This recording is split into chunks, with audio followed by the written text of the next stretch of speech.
Hello, नमस्कार. मी सोनल आपल्या नवीन व्लॉगमध्ये तुमचं खूप खूप मनापासून स्वागत करते. आज मी मस्त किचन डीप क्लीनिंगचा व्हिडिओ तुमच्याशी शेअर करत आहे. तर सण-समारंभ सुरू झालेले आहे आणि येणाऱ्या सणांसाठी आपण घर क्लीनिंग करत आहोत. तर सगळ्यात आधी आपल्याला किचन क्लीनिंग करायचं आहे. तर मी पण सगळ्यात आधी किचन क्लीनिंगच केलेलं आहे.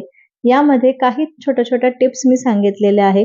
मे बी तुम्हाला त्या माहिती असेलही किंवा जर नसेल माहिती तर त्यांची तुम्हाला या व्हिडिओमध्ये मदत होणार आहे.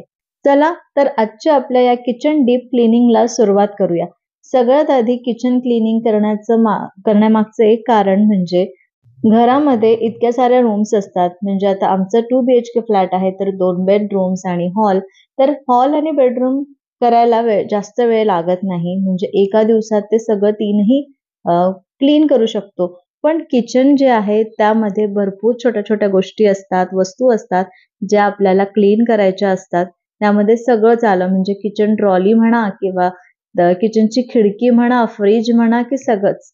तर मी स्वतः येणाऱ्या सणांसाठी कसं किचन क्लीन करते हे तुमच्याशी इथे शेअर करत आहे. मी काही टिप्स तुम्हाला सांगणार आहे. या तुम्हाला माहिती असेलही पण ज्या नवीन आहे किंवा नवीन लग्न झालेलं आहे किंवा काही जणांना नाही आता कंटाळा येतोय पण काहीतरी मोटिवेशन म्हणून मी हा व्हिडिओ तुमच्याशी शेअर करत आहे. आय होप तुम्हाला हा व्हिडिओ बघायला आवडेल.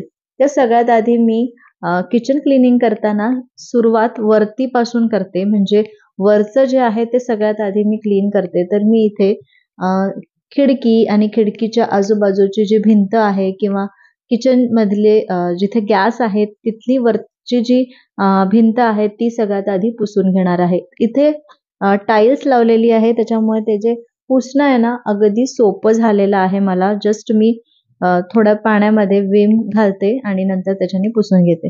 तर त्याच्या आधी या किचनच्या ओट्यावर किंवा प्लॅटफॉर्मवर ज्या काही वस्तू आहेत ज्या मला उचलता येणार असेल तर त्या मी उचलून घेते. म्हणजे मला तिथे जागा मोकळी होते आणि मला तिथे चढून वरचा जो एरिया आहे तो पुसता येतो. तर सगळं मी जे काही मी खाली उचलून ठेवू शकते ते सगळं मी उचलून घेतलं. जसं मायक्रोवेव्ह आहे, त्यानंतर मिक्सर वगैरे थोडंसं बाजूला सरकवलं ना तरी पण चालतं. म्हणजे ज्या एरियामध्ये आपण पुसणार आहोत आणि खाली काही धूळ बसत असेल तर ते जे खालचं जे आहे तर त्या वस्तू उचलून घ्यायच्या आणि जर बाजूला दुसरीकडे धूळ लागत नसेल, जात नसेल तर मग थोडंसं ते बाजूला तुम्ही सरकून घेऊ शकता. म्हणजे प्रत्येकच वस्तू आपण खाली ठेवणे आणि मग परत ती उचलून ठेवणे हा थोडासा त्रास आपला वाचतो. तर ही एक महत्वाची टिप आहे. जर थोडंसं जागा असेल तुमच्या किचनमध्ये जास्त तर तुम्ही थोड्याशा बाजूला सरकवून पण त्या वस्तू ठेवू शकता.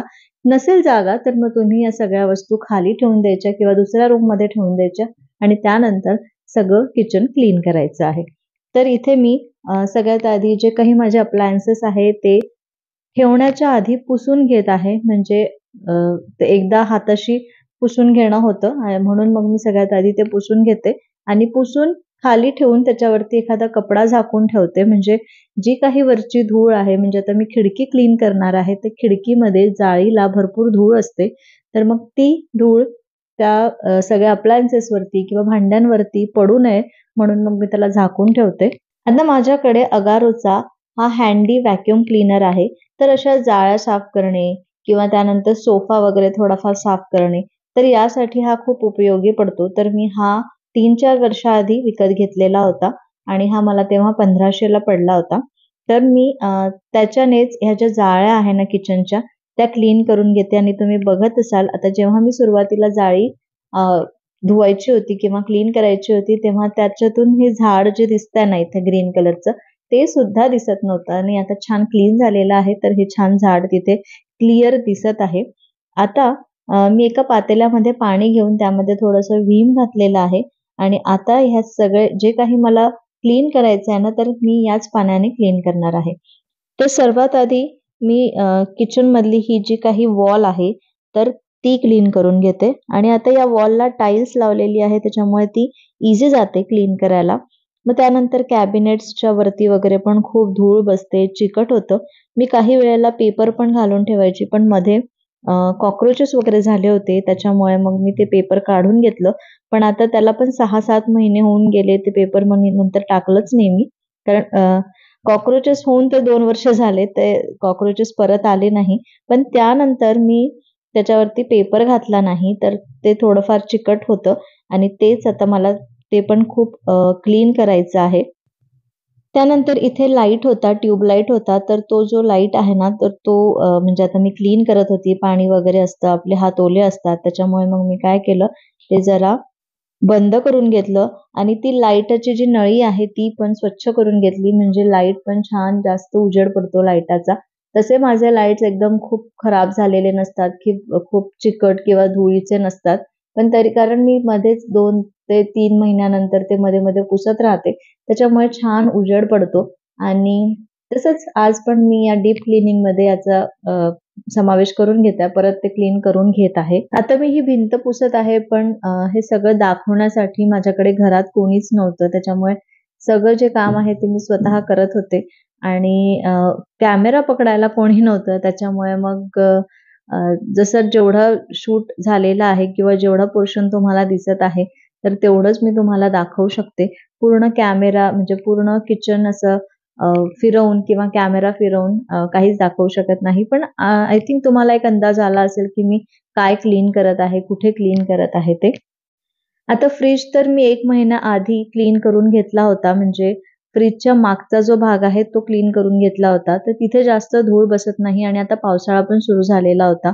त्याच्यामुळे तिथे जास्त धूळ येत नाही. तर मी त्याच्या म्हणजे जे आपलं फ्रिज आहे ते पुढे करून काहीच साफ करणार नाहीये. पण हां, त्याच्या मागे जिथपर्यंत माझा हात जातो तिथपर्यंत मी ते सगळं पुसून घेतलेलं आहे. त्यानंतर फ्रिजच्या वरती थोडीफार धूळ असते. मग ती पण पुसून घेतली सोबतच. त्यानंतर इथे जी खिडकीमध्ये आहे ना, खिडकीमध्ये कारण किचनमध्ये ही जी खिडकी आहे, तर त्याच्यामध्ये आपण फोडणी असतो. माझ्याकडे चिमणी आहे, तरी पण जेव्हा फोडणी देतो, तर ते तेल थोडंफार उडतंच आणि त्याच्यावरती धूळ बसली, की ते चांगलंच चिकट होतं. तर तरीही माझं किचन खूप चिकट नाहीये, कारण मी बऱ्याचदा हे सगळं क्लीन करत राहते. तर आता जे व्हीमचं आपण सोल्युशन तयार केलं होतं, व्हीम आणि पाण्याचं, तर त्यानेच हे सगळं क्लीन करून घेतलं तरी एका वॉशमध्ये किंवा एका वाईपमध्ये ते स्वच्छ होऊन जातं. त्यानंतर ही जी खिडकीमध्ये मी ब्लाइंड लावून घेतलेलं आहे, ते पण या ओल्या कपड्याने पुसून घेणार आहे. ते त्याला धुवायची वगैरे गरज पडत नाही आणि ते जे आहे ते मी सुरुवातीला व्हॅक्यूम क्लीनरनी त्याच्यावरती ती जी काही धूळ आहे ती सगळी काढून घेतली आणि आता या ओल्या कपड्याने मी त्याला पण पुसून घेते. त्यानंतर आजूबाजूला जी काही भिंत आहे म्हणजे वरचं पुसून झाल्यानंतर तसंच मी हळूहळू खाली येते आणि आजूबाजूची जी भिंत आहे, जिथे आता मी ते मिक्सर वगैरे ठेवते, तर त्याच्या आजूबाजूला खूप घाण होतं. घाण होतं म्हणण्यापेक्षा जर आपण नेहमी क्लीन करत राहिलं तर इतकं घाण होत नाही. पण मग जेव्हा आपण हे सगळं क्लीन करतो तेव्हा तिथे आपण पुसलं जातंच. मग तेच मी पुसून घेतलं. त्यानंतर इथे जे काही इलेक्ट्रिकचं जे बोर्ड आहे, तर ते पण स्वच्छ पुसून घेतलं. ती बटन वगैरे पुसून घेतली आणि आता इथे मी ही ब्लाइंड जे आहे ते क्लीन करत आहे. याच्यावरती थोडीशी धूळ बसते. ती पण 1-2 वाईपमध्ये क्लीन होऊन जातं. एकदा क्लीन या या पाण्याने करायचं आणि परत एकदा स्वच्छ पाण्याने करून घ्यायचं. अगदी क्लीन होतं. आणि या ब्लाइंडच्या आजूबाजूला किंवा साईडला, भिंतीला म्हणजे सॉरी खिडकीला तिथे पण धूळ असते किंवा ही जी जाळी आपण इथे लावलेली आहे, जाळी म्हणजे खिडकीची जी जाळी आहे, ती पण एकदा मी ओल्या पाण्याने या ओल्या कपड्याने पुसून घेते. म्हणजे उरलेली जी काही धूळ आहे, ती पण निघून जाते. त्यानंतर हे जे ग्लास आहे म्हणजे खिडकी आहे, तर ही खिडकीचा जो ग्लास आहे, तो पण स्वच्छ करून घेते आणि या पद्धतीने मी ही पूर्ण खिडकी मस्त क्लीन करून घेत आहे. आता माझ्या किचनला ही इतकी मोठी खिडकी आहे त्याच्यामुळे खूप उजेड येतो आणि जेव्हा मी रेसिपीज शूट करते तेव्हा मला इतर खूप लाईटाची पण गरज नाही. मी हा फक्त वरचा एक लाईट सुरू करते आणि या खिडकीमधून मस्त दिवसा शूट करते जेणेकरून छान लाईट येतो आणि अशाच मस्त-मस्त रेसिपीज तुमच्याशी मी शेअर करते सोनल्स रेसिपीजवरती. जर तो चॅनल तुम्ही बघितला नसाल किंवा त्या चॅनलला अजून तुम्ही व्हिजिट केलं नसाल, तर नक्की जाऊन बघा. त्याची लिंक मी डिस्क्रिप्शन बॉक्समध्ये देते आणि माझ्या काही मस्त-मस्त रेसिपीज तुम्ही तिथे बघू शकता. तर आता या पद्धतीनेच मी सगळी खिडकी क्लीन करून घेणार आहे. त्यानंतर जी ग्रिल आपण लावलेली असते बाहेरून वगैरे, ती पण क्लीन करून घ्यायची. काय होतं, जेव्हा आपण वरती चढतो आणि वरती चढून हे जे काही काम करतो हे सारखं सारखं होत नाही. मी किचन क्लिनिंग किंवा मंथली किचन क्लिनिंग पण व्हिडिओ केलेला आहे, तर त्याच्यामध्ये पण इतकं वरती चढून मी काही क्लीन करत नाही. फक्त आपला आतला जो पोर्शन आहे, किचनच्या आतमधला जो पोर्शन आहे किंवा कॅबिनेट्स आहे, त्याच्यानंतर आपले ट्रॉलीज आहे, त्या मी क्लीन करत राहते. पण इतकं जे डीप क्लीनिंग आहे ते काही नेहमी होत नाही. मी 6 महिन्यातून करते एकतर या सणांच्या आधी, म्हणजे गणपतीच्या आधी किंवा नवरात्राच्या आधी वगैरे. आणि त्यानंतर मी एकदा उन्हाळ्यामध्ये करते, कारण उन्हाळ्यामध्ये ऊन खूप छान असतं आणि हे सगळे जे काही भांडे आपण वगैरे इथे काढणार आहोत आणि धुणार आहोत ते मस्त छान क्लीन होतात आणि छान सुकतात. आणि जे काही आपले पदार्थ आहे त्या डब्यांमध्ये भरलेले, त्याला पण एक छान ऊन दाखवते, म्हणजे जेणेकरून ते पूर्ण वर्षभर छान राहतात. आता या दिवसांमध्ये आपण ऊन दाखवू शकत नाही, तर मी आता हे जे डबे आहे ना, आता कुठलेच डबे मी रिकामे केले नाही. हे जसे आहे तसेच ठेवले. फक्त त्याला थोडंसं धुवून घेतलं किंवा त्याला बाहेरूनच पुसून घेतलं आणि जेव्हा ऊन पडतं तेव्हा एक-एक वस्तू, एक-एक डबे रिकामे करते. त्याला थोडं ऊन दाखवते वस्तूंना आणि त्यानंतर ते डबे घासून घेते. तर आता मी हे गणपतीच्या दिवसांच्या आधी केलेलं आहे, गणपती बसायच्या आधी. तर काय होतं, तेव्हा भरपूर पाऊस असतो आणि हे आपले जे पदार्थ आहे, म्हणजे जे काही वाळवणीचे आपण पदार्थ उन्हाळ्यामध्ये केलेले असतात, म्हणजे चिप्स म्हणा, शेवया म्हणा, कुरडई म्हणा, तर यांना परत जर तुम्ही बाहेर ठेवलात आणि नंतर ते डबे वगैरे घासले, तर मग ते परत सादळतात आणि नंतर मग त्याला लवकर कीड लागू शकते. म्हणून मग जसे आहे डब्यामध्ये तसेच भरून ठेवायचे आणि बाहेरून एक पुसून घ्यायचं, असं करायचं. आणि जेव्हा उन्हाळ्यामध्ये किंवा जेव्हा ऊन पडतं, म्हणजे आता दिवाळीच्या आधी वगैरे ऊन पडतं, तेव्हा हे जे आहे ते उन्हाला दाखवायचं, वाळवायचं. म्हणजे एक दिवस ऊन दाखवली की परत मग त्या डब्यांमध्ये भरून ठेवायचं. तर असं मी करते.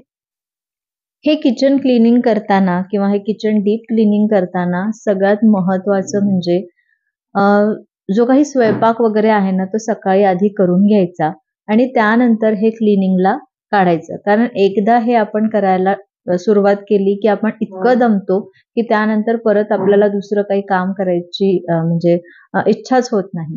म्हणून सुरुवातीला सगळ्यात आधी स्वयंपाक वगैरे करून घ्यायचा. आता माझा इथे सकाळी स्वयंपाक झालेला आहे.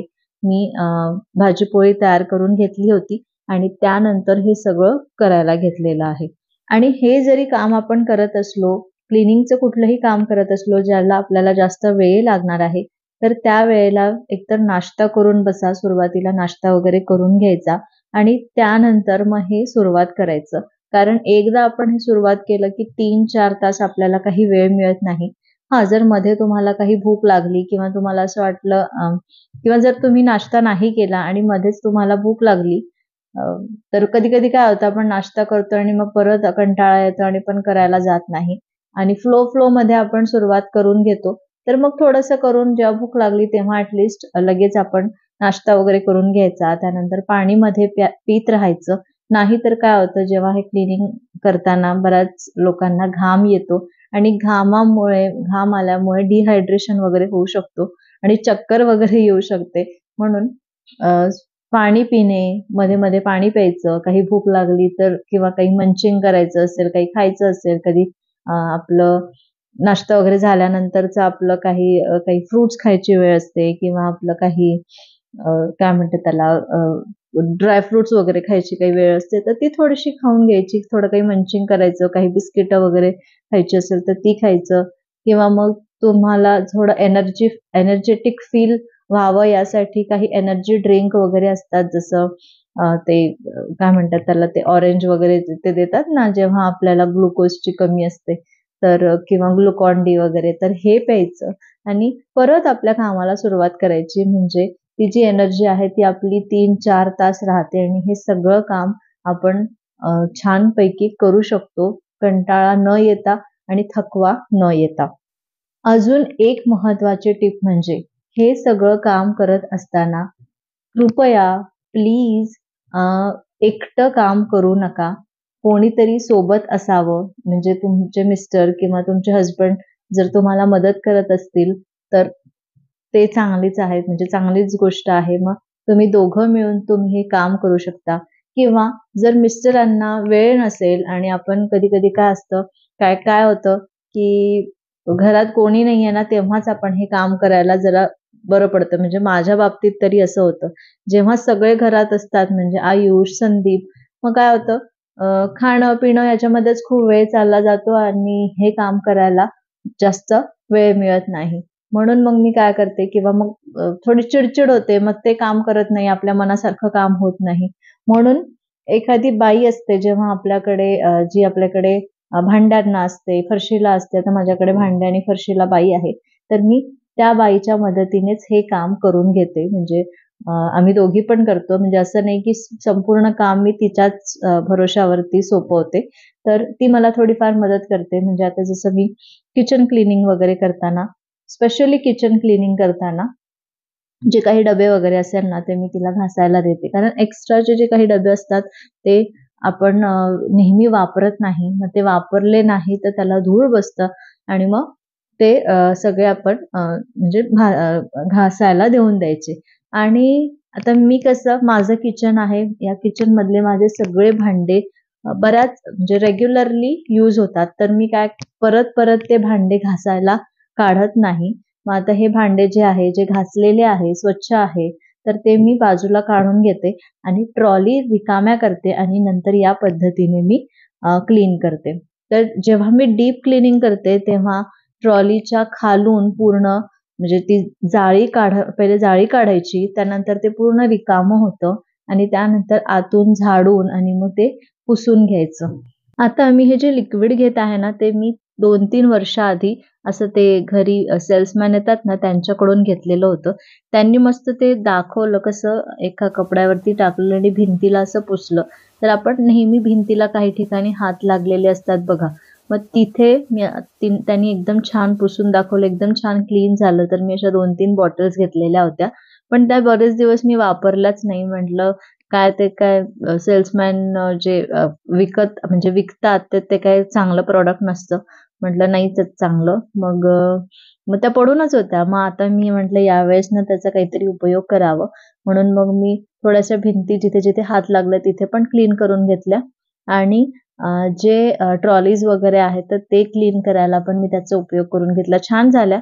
खूप चांगल्या क्लीन झाल्या नाही. पण मग ठीक आहे, थोडंसं काही पुसायचं असेल ना तर पुसू शकतो. पण जो मसाल्यांचा डब्बा असतो जिथे आपण नेहमी तेल किंवा मसाले ठेवतो, तो जो रॅक आहे तो खूप खराब होतो. त्याच्यामुळे मग मी तिथे मस्त तारेची घासणी घ्यायची आणि त्याच्यावरती व्हीम घ्यायचं आणि पुसून घ्यायचं. आता मी हे जे क्लीन करत आहे ते आहे माझं मसाल्यांचा डब्बा, जिथे तेल असते, मसाले असतात. तर आता इथे तूप वगैरे असतं, तेल असतं, खोबऱ्याचं तेल असतं, जे मी सॅलडला वगैरे कधी वापरते. तर हे जे आहे त्याच्या बॉटल्स आपल्याला रिकाम्या करून परत कुठे ठेवणार ना, म्हणून मग त्या फक्त बाहेरून पुसून घेते. त्यानंतर इथे जे काही मसाल्यांचा डब्बा आहे तो पण रिकामा करते. आता इथे सगळे मसाले मी ऑलरेडी भरून होते, म्हणून मी काय करते, जेव्हा हा डबा रिकामा होतो म्हणजे दर महिन्याला हा डबा छान रिकामा होतो, मग मी सगळं ते धुवायला टाकून देते. तर मी आता लगेचच टाकणार नाहीये, कारण याच्या आधीच मी धुवायला टाकलेला होता, त्याच्यामुळे तो मी धुवायला टाकला नाही. त्यानंतर या पद्धतीने मी सगळ्या ट्रॉलीज काढून घेते. त्याच्यामध्ये जे काही भांडे आहे, जसं मी सुरुवातीला सांगितलं, की जे भांडे ऑलरेडी धुतलेले आहे, स्वच्छ आहे, ते मी फक्त बाजूला काढते आणि जे आपण यूज करत नाही, थोडे दिवस मग तसेच पडून राहतात, मग त्याच्यावरती धूळ बसते, तर ते मी धुवायला टाकते. तुम्ही बघत असाल इथे माझी जी बाई आहे तर ती मला मदत करत आहे, कारण तिने मग जे काही डबे मी रिकामे केले, जे काही भांडे मी रिकामे केले, ते ती घासून द्यायचं काम करत होती. आणि या सगळ्या कामांमध्ये थोड्याशा गप्पा किंवा मग थोडासा ब्रेक म्हणून मग जर बाईला चहा वगैरे लागत असेल, तर तशी माझी बाई चहा वगैरे घेत नाही. पण मग चहा करायचा तिच्यासाठी, मग थोडासा आपणही चहा करायचा, 5 मिनिटं बसायचं. असं या पद्धतीने मी किचन क्लीनिंग करते. आय होप तुम्हाला हे सगळं मी जे सांगत आहे, ते थोडं ना थोडं तरी रिलेट होत असेल किंवा मग तुम्ही या पद्धतीनेच करत असाल किंवा नसेल करत तर या पद्धतीने नक्की करून बघा. जास्त आपण दमत नाही आणि बरंच काम आपलं होतं. हां, थोडासा वेळ लागतो कारण किचन क्लीनिंग म्हटलं ना, तर किचन क्लीनिंगला सगळ्यात जास्त वेळ लागतो. जसं मी सुरुवातीलाच सांगितलं. तर 4 ते 5 तास पकडून चालायचं आणि ह्या 4 ते 5 तासात आपलं हे जे किचन आहे ते अगदी छान क्लीन होतं. थोडे डबे वगैरे जे सुकायचे असतात, वाळवायचे असतात, तर ते जर तुमच्याकडे ऊन येत असेल चांगलं, तर ते पण पटकन होतं. पण आता माझ्याकडे ना ऊन येत नाही. म्हणजे माझं खिडकीमधून ही जी खिडकी आहे ती साऊथला आहे. त्याच्यामुळे तिथून ऊन येत नाही आणि तसंही आता पावसाळ्याचे दिवस आहे त्याच्यामुळे पण ऊन येत नाही. मग अशा वेळेस मी फॅन खाली हे डबे वाळवते. तर त्याला थोडासा वेळ जातो. मग मी काय करते, हे सगळे डबे घासून पुसून त्याला सरळ ठेवून छान फॅन खाली 2 ते 3 तास छान सुकवून घेते आणि हे जे सगळे रिकामे झालेले डब्बे आहेत, मग याला मी रिफिल संध्याकाळी करते. तर एक संध्याकाळी ना परत 1 तासाचं काम माझं राहतं. हे सगळे भरणे आणि त्याच्यामध्ये फिल करणे अ, सगळे जे पदार्थ आहेत ते सगळे रिफिल करणे, हे काम थोडंसं 1 तासाचं आपलं संध्याकाळचं वाढून जातं. आता तुम्ही बघू शकता मी या ज्या ट्रॉलीज आहे ह्या पण बाईलाच घासायला सांगितल्या होत्या. तिने घासून घेतल्या आणि मी त्या नंतर बाजूला खाली ठेवल्या एका कपड्यावरती. तर त्याच्यामुळे सगळं पाणी जे आहे ते निथळून तर गेलं, पण तरी पण एक हात मारायचा म्हणून मग मी हात पुसून म्हणजे ते पुसून घेतलं. कारण कधी-कधी काय होतं साबणाचे डाग पडतात किंवा पाण्याचे डाग पडतात. मग आता आपण एवढं डीप क्लीनिंग करतच आहोत, तर मग ते थोडं पुसून घेतलं तर ते अजून जास्त दिवस चांगलं राहतं. म्हणून मग मी हे सगळं पुसून घेतलं. त्यानंतर सगळे भांडे वगैरे तिथे लावून घेतले. आता दिवसभर इतकं काम केल्यानंतर संध्याकाळी तर स्वयंपाक करायची अजिबात इच्छा होत नाही. मग एकतर तुम्ही बाहेरून ऑर्डर करू शकता, जर तुम्ही करू शकत असाल तर किंवा अ, बाहेर जाऊन खाण्याची पण आपल्यामध्ये ताकद नसते एवढं क्लीनिंग वगैरे झाल्यानंतर, दमल्यानंतर. मग काय करू शकता, फक्त संध्याकाळी खिचडी करायची आणि खिचडीच खाऊन घ्यायची किंवा काहीतरी लाईट करायचं करून जास्त वेळ लागणार नाही. पटकन 5 ते 10 मिनिटात, 10-15 मिनिटात आपलं संध्याकाळचं जेवण तयार होईल. तर मी या पद्धतीने करते. तुम्ही कसं करता हे मला कमेंट करून नक्की सांगा. आणि अजून एक गोष्ट सांगा, की तुम्ही हे सगळं स्वतः करता, की बाईंकडून करून घेता किंवा तुमच्या मदतीला घरातलं कोणीतरी असतं. तर यापैकी काय तुम्ही करता? तर हे मला कमेंट करून नक्की सांगा. आता सगळं मी बाईला स्वच्छ करायला देऊन दिलं. त्याच्यानंतर तिने भांडे वगैरे घासले आणि मग ती झाडू फरशी करत होती. तोपर्यंत मी सगळे भांडे लावून घेतले आणि आता तुम्ही बघू शकता किचन किती छान क्लीन दिसत आहे. तर मी सगळं ऑर्गनाइज करून घेतलं. सगळ्या वस्तू जागच्या जागी ठेवून दिल्या. तर आय होप तुम्हाला हे माझं किचन डीप क्लीनिंगच्या टिप्स ज्या मी तुमच्याशी शेअर केल्या त्या आवडल्या असेल, तुम्हाला पटल्या असेल, तर मला नक्की कमेंट करून सांगा, की तुम्हाला हा व्हिडिओ कसा वाटला आणि तुम्ही कसं क्लीन करता हे पण कमेंट करून नक्की सांगा. आता जेव्हा डीप क्लीनिंग करतो तेव्हा सगळे अप्लायन्सेस आपण पुसलेले आहे आणि तुम्ही बघू शकता मस्त चकाकत आहे सगळे अप्लायन्सेस जे आपण किचनमध्ये वापरतो आणि अजिबात धूळ दिसत नाहीये. तुम्ही बघू शकता मस्त क्लीन झालेला आहे. आय होप हा व्हिडिओ तुम्हाला आवडला असेल. व्हिडिओ आवडला असेल तर एक लाईक करा. जास्तीत जास्त शेअर करा आणि अजूनपर्यंत चॅनलला सबस्क्राईब केलं नसेल तर प्लीज सबस्क्राईब करा. पुन्हा भेटते अशाच मस्त मस्त व्हिडिओ सोबत. तोपर्यंत बाय.